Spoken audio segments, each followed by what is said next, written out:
തദ്ദേശ സ്വയംഭരണ സ്ഥാപനങ്ങളിലേക്കുള്ള തിരഞ്ഞെടുപ്പ് സംബന്ധിച്ച് കൊല്ലം കോർപ്പറേഷൻ്റെയും കൊല്ലം ജില്ലയിലെയും സംഘടനാ പ്രവർത്തനങ്ങൾ പരിശോധിക്കുന്നതിന് വേണ്ടിയാണ് രാവിലെ മുതലേ ഇവിടെ എത്തിയത്. വലിയ മുന്നേറ്റമാണ് തദ്ദേശ സ്വയംഭരണ സ്ഥാപനങ്ങളിലുള്ള തിരഞ്ഞെടുപ്പിൻ്റെ ഭാഗമായിട്ട് കൊല്ലം ജില്ലയിലും കോർപ്പറേഷനിലുമൊക്കെ ഉണ്ടാവാൻ പോകുന്നത്. വളരെ വിശദമായിട്ട് തന്നെ കാര്യങ്ങളൊക്കെ ചർച്ച ചെയ്തു, ആവശ്യമായ പരിപാടികൾ ആസൂത്രണം ചെയ്തു. വമ്പിച്ച വിജയത്തിലേക്ക് ജില്ലയാകെ കേരളത്തിലെ ഏറ്റവും കൂടുതൽ വിജയസാധ്യതയുള്ള ജില്ലകളിലൊന്നാണ് കൊല്ലം ജില്ല, ഏത് ജില്ലയേക്കാളും. കാരണം ഇവിടെ CPIM-ഉം CPI-യും ഉൾപ്പെടെയുള്ള ഇടതുപക്ഷ ജനാധിപത്യ മുന്നണി ഒറ്റക്കെട്ടായി നിന്നാൽ അതിനെ പരാജയപ്പെടുത്താൻ സാധിക്കുന്ന ഒരു രാഷ്ട്രീയ പ്രസ്ഥാനവും രാഷ്ട്രീയ കൂട്ടുകെട്ടും കേരളത്തിലില്ല. ജമാഅത്തെ ഇസ്ലാമിയും SDPI-യും ഉൾക്കൊള്ളുന്ന വർഗീയ വിഭാഗത്തെ അതിൻ്റെ ആശയ നേതൃത്വമായി അംഗീകരിച്ച UDF വർഗീയമായിട്ട് തന്നെയാണ് സംഘടിപ്പിക്കാൻ ഉദ്ദേശിക്കുന്നത്. VD സതീശനും കുഞ്ഞാലിക്കുട്ടിയും വർഗീയമായ നിലപാട് സ്വീകരിക്കുകയാണ്. ആയിട്ടില്ല നിൽക്കട്ടെ, ഇത് പറഞ്ഞുകൊണ്ടിരിക്കട്ടെ, അത് കേൾക്കട്ടെ ജനങ്ങൾ. നിങ്ങൾക്കുള്ള നിങ്ങൾക്ക് ഞാൻ പറഞ്ഞിട്ട് നിങ്ങൾക്ക് പറഞ്ഞാൽ മതിയല്ലോ. അപ്പോൾ മനസ്സിലായില്ലേ, പറഞ്ഞാൽ മനസ്സിലായില്ലേ? നിങ്ങൾക്ക് എന്താ ഏതാ അതാണ് ജനത്തിൻ്റെയാണ്, അതിൻ്റെ ഒരു വിഷമാണ്. ഒന്നുകൂടി ഞാൻ പറയാം, എന്താണെന്നറിയോ? അതായത് രണ്ട് വർഗീയ മുന്നണികളാണ് ഇടതുപക്ഷ ജനാധിപത്യ മുന്നണിക്കെതിരായിട്ട് കേരളത്തിലുള്ളത്. ഒന്ന് ഭൂരിപക്ഷ വർഗീയത കൈകാര്യം ചെയ്യുന്ന ഏറ്റവും കടുത്ത വർഗീയതയാണ് രാജ്യത്താകെ ധ്രുവീകരണത്തിന് വേണ്ടി പ്രവർത്തിക്കുന്ന RSSും സംഘപരിവാർ വിഭാഗങ്ങളും ഉൾക്കൊള്ളുന്ന ഭൂരിപക്ഷ വർഗീയ കൂട്ടുകെട്ട്, അതാണ് BJPയും NDAയും.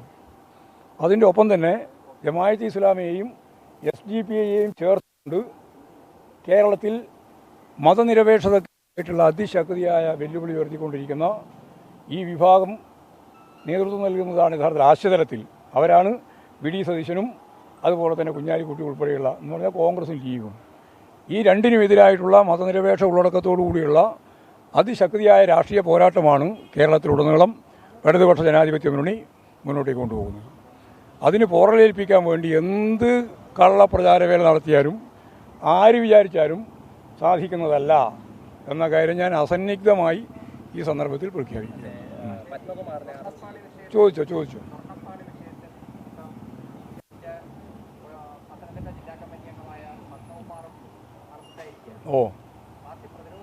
ഒരു പ്രതിരോധമില്ല ഞങ്ങൾ മുമ്പേ പ്രതിരോധിച്ചു. ഒന്നാമത്തെ പ്രശ്നം വന്ന ആദ്യത്തെ പത്രസമ്മേളനത്തിൽ ഞാൻ പറഞ്ഞു, ശബരിമല അയ്യപ്പൻ്റെ ഒരു തരി സ്വർണം ആരും കാക്കാൻ പറ്റില്ല. അതിൻ്റെ ഭാഗമായി ഹൈക്കോടതിയുടെ നിർദ്ദേശം അനുസരിച്ച് നടക്കുന്ന SIT അന്വേഷണം, ആ അന്വേഷണത്തിൻ്റെ ഭാഗമായിട്ട് ആരൊക്കെയാണോ വേണ്ടത് അവരെല്ലാം പിടിക്കാം, ആവശ്യമായ അന്വേഷണം നടത്താം, ആവശ്യമായ നിലപാട് സ്വീകരിക്കാം, നിയമത്തിൻ്റെ മുമ്പിൽ കൊണ്ടുവരാം. അങ്ങനെ നിയമത്തിൻ്റെ മുമ്പിൽ കൊണ്ടുവരുമ്പോൾ ഒരാളെയും സംരക്ഷിക്കാൻ communist party of India Marxist ഇല്ല, ആരെയും സംരക്ഷിക്കുകയും ചെയ്യില്ല, ആർക്ക് വേണ്ടിയും ഏതെങ്കിലും രീതിയിലുള്ള നിലപാട് വ്യത്യസ്തമായി എടുക്കുകയും ചെയ്യില്ല. ഉറച്ച നിലപാട് അന്നേ പറഞ്ഞിട്ടുള്ളതാണ്. ആ പറഞ്ഞ നിലപാടിലാണ് ഞങ്ങൾ ഇപ്പോഴും ഉള്ളത്. പാർട്ടിക്ക് യാതൊരു ഒന്നുമില്ല, പാർട്ടിക്ക് എന്ത് തോന്നുന്നു? ഞങ്ങൾ ശുദ്ധമായ അതൊക്കെ വരട്ടേന്ന്. അത് അറസ്റ്റ് ചെയ്തുകൊണ്ട് മാത്രം കാര്യം ശരിയാവുമോ? ഇനി എന്തെല്ലാം വരാനുണ്ട്, എന്തൊക്കെ പ്രോസസ് കഴിഞ്ഞാലാണ് ഇവർ കുറ്റവാളിയാണോ അല്ലയോ എന്നൊക്കെ മനസ്സിലാവുക? നിങ്ങൾക്ക് ഈ പത്രവാർത്തയെ അടിസ്ഥാനപ്പെടുത്തിയിട്ട് നിങ്ങൾക്ക് ഓരോന്നിങ്ങനെ പറഞ്ഞുകൊണ്ടിരിക്കുക. അതിൻ്റെ പ്രോസസ് നടക്കുക. നിങ്ങളെന്തിനാണ് വെപ്രാളപ്പെടുന്നത്? പകുതി വന്നിട്ട് നിലപാട് സ്വീകരിക്കേണ്ട കാര്യം നല്ലോണം പോകട്ടെ പോരെ? അല്ല, അത് കോടതിയല്ലേ പറയേണ്ടത്? കോടതിയുടെ മുമ്പിൽ വരട്ടെ. വന്നിട്ടാകുമ്പോൾ നമുക്ക് പറയാം, വരും. ആയിരുന്നു. അപ്പോൾ അങ്ങനെ ഒരു മാറ്റം വന്നല്ലോ. സജീവ പ്രവർത്തനം ആയിക്കോട്ടെ. ഇനി അദ്ദേഹത്തിനെ ശിക്ഷിക്കുന്നതിന് ശിക്ഷിക്കട്ടെ. അപ്പോൾ ആവശ്യമായ നിലപാട് ഞങ്ങൾ സ്വീകരിക്കും. സംഘടന അറസ്റ്റ് ചെയ്തു എന്നുള്ളതുകൊണ്ട് മാത്രം ഒരാളെയും ശിക്ഷിക്കാൻ പറ്റില്ലല്ലോ. നിങ്ങൾ ആരെങ്കിലും അങ്ങനെ അംഗീകരിച്ചിട്ടുണ്ടോ? അറസ്റ്റ് ചെയ്തു, അപ്പോൾ ഉടനെ തന്നെ പാർട്ടിയിൽ നിന്ന് ഒഴിവാക്കുന്നത്?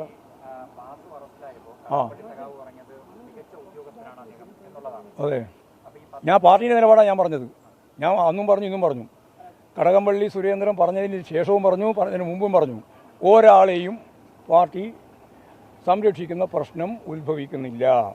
അത് പറഞ്ഞു കഴിഞ്ഞാൽ പിന്നെ നിങ്ങൾക്കെന്താ ഞങ്ങൾക്കില്ലാതെ വിഷമം നിങ്ങൾക്കെന്തിനാ? അറസ്റ്റ് ചെയ്തുകൊണ്ട് മാത്രം പൂർത്തിയാവുമല്ലോ, ആവുമോ? അത് ഏത് നിയമത്തിനനുസരിച്ച് അങ്ങനെയാവുക? നിങ്ങൾക്ക് വല്ല നിയമമുണ്ടോ അങ്ങനെ? ഒരാളെ അറസ്റ്റ് ചെയ്ത് ഉടനെ കുറ്റവാളിയാണ് തീരുമാനിക്കല. അറസ്റ്റ് ചെയ്താലതിൻ്റെ അർത്ഥം എന്താ അറിയോ? എന്നാ അല്ല, അറസ്റ്റ് ചെയ്താൽ എന്താ അതിൻ്റെ അർത്ഥം? അത് പറ. ഇങ്ങോട്ട് ആയിട്ടാണ് ഇങ്ങനെ പറഞ്ഞിട്ട് പോകുന്നില്ല. നല്ലത് സംശയം ഉള്ളതുകൊണ്ടല്ലേ ഞാൻ ചോദിക്കുന്നത്. അറസ്റ്റ് ചെയ്ത് ഒരാളെ പ്രതിയാക്കിയാൽ എന്താ അതിൻ്റെ അർത്ഥം? കുറ്റാരോപിതനാണെന്നേ ഉള്ളൂ. കേട്ടില്ലേ? പറഞ്ഞു കേട്ടില്ലേ? കുറ്റാരോപിതനാണെന്ന് മാത്രമേ ഉള്ളൂ. കുറ്റം തെളിയിക്കുന്നതിന് ആവശ്യമായ രീതിയിലുള്ള എല്ലാ പരിസ്ഥിതിയും കേരളത്തിലെ ഇടതുപക്ഷ ജനാധിപത്യ മുന്നണി ഗവൺമെൻറ് ഒരുക്കിയിട്ടുണ്ട്. ആരെ വേണമെങ്കിലും അവർക്ക് അറസ്റ്റ് ചെയ്യാം, ആരെ വേണമെങ്കിലും ചോദ്യം ചെയ്യാം, ആരെ വേണമെങ്കിലും കേസിൻ്റെ ഭാഗമായിട്ട് ആവശ്യമായ രീതിയിലുള്ള നിലപാടിലേക്ക് എത്തിക്കുക, നിയമത്തിൻ്റെ മുമ്പ് കൊണ്ടുവരിക. ആ നിയമത്തിൻ്റെ മുമ്പിൽ കൊണ്ടുവരുന്ന ഓരോരുത്തരെയും ശരിയായ രീതിയിൽ ശിക്ഷിക്കപ്പെടട്ടെ എന്നാണ് നമ്മുടെ അഭിപ്രായം. അല്ല, പ്രതിപക്ഷം വരെ നോക്കണം. പ്രതിപക്ഷം എപ്പോഴെങ്കിലും വല്ല ക്രിയേറ്റീവ് അഭിപ്രായം പറഞ്ഞിട്ടുണ്ടാകും. എല്ലാം വിരുദ്ധമായ നിലപാട് മാത്രമേ പറഞ്ഞിട്ടുണ്ട് ഇതുവരെ. BJP പറയുന്നതും കോൺഗ്രസ് പറയുന്നതും എല്ലാം എന്താ പറഞ്ഞാൽ എല്ലാ വികസനത്തിനെതിരാണ്. വികസന പ്രവർത്തനങ്ങൾ കേരളത്തിൽ നടത്താൻ പറ്റില്ല എന്ന് പറഞ്ഞ ലോകത്തിലെ ഒറ്റ പ്രതിപക്ഷമേ ഉള്ളൂ. അത് ഇവിടുത്തെ കോൺഗ്രസും BJP-യാണ്. വേറെ ലോകത്തൊരു പ്രതിപക്ഷവും ഇന്നേ വരെ ഇങ്ങനെ പറഞ്ഞിട്ടില്ല.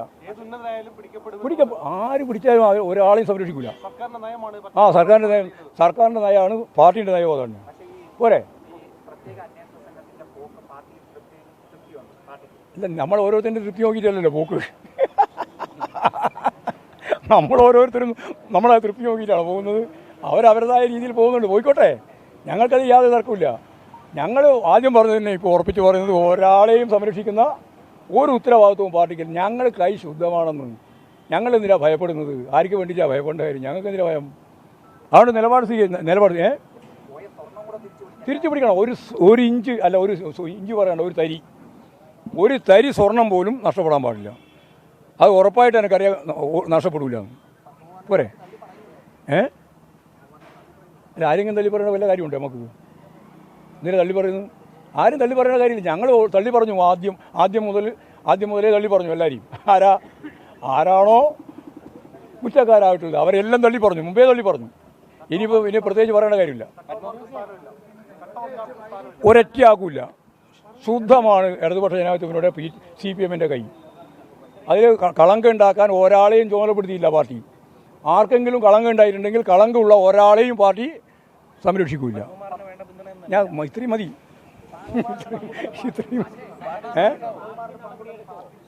എൻ്റെ വിശ്വാസമല്ലല്ലോ പ്രശ്നമെന്ന്. ഞാൻ വിശ്വസിച്ചാലും വിശ്വസിച്ചില്ലെങ്കിലും അതല്ലേ ഇല്ല, ഉണ്ടാവില്ല. ഒരു തരത്തിലുള്ള സംരക്ഷണം ഉണ്ടാവില്ല. യെസ്.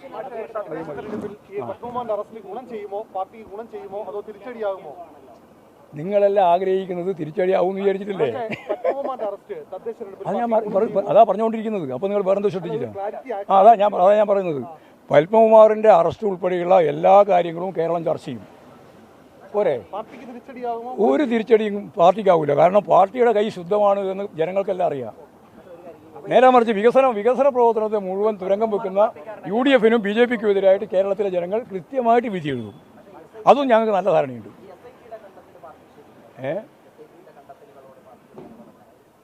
അല്ല, SIൻ്റെ കണ്ടെത്തലായിട്ടില്ല. അവരിങ്ങനെ അന്വേഷണം നടത്തിക്കൊണ്ടിരിക്കുകയല്ലേ. ഓരോരോ ആളെ അറസ്റ്റ് ചെയ്തുകൊണ്ടിരിക്കുന്നുണ്ട്. ഇനിയും അറസ്റ്റ് ചെയ്തുകൊണ്ടിരിക്കും. ചാർജ് ഷീറ്റ് കൊടുത്തുകൊണ്ടിരിക്കും. ചാർജ് ഷീറ്റിനെ അടിസ്ഥാനപ്പെടുത്തിയിട്ട് കോടതിയിലല്ലേ നിലപാട് സ്വീകരിക്കുക. നമുക്ക് നോക്കാം. ഒരാളും നമ്മൾ പ്രിയപ്പെട്ടവരല്ല. പാർട്ടിയുടെ പ്രിയപ്പെട്ടവരാരാ? അറിയോ? അല്ല, അതാണ് ഞാൻ ചോദിച്ചത്. ആരാ പ്രിയപ്പെട്ടവരാരാ? കമ്മ്യൂണിസ്റ്റ് പാർട്ടിൻ്റെ പ്രിയപ്പെട്ടവർ സത്യസന്ധമായി കമ്മ്യൂണിസ്റ്റ് മൂല്യങ്ങൾ ഉയർത്തിപ്പിടിച്ച് കമ്മ്യൂണിസ്റ്റ് പാർട്ടി പ്രവർത്തിക്കുന്ന ഓരോരുത്തരും കമ്മ്യൂണിസ്റ്റ് പാർട്ടിക്ക് നല്ല അംഗീകാരമുള്ള കേഡർമാരും പ്രവർത്തകരും. അല്ലാതെ ഒരാളെയും ഈ പാർട്ടി സംരക്ഷിക്കുന്ന പ്രശ്നമില്ല.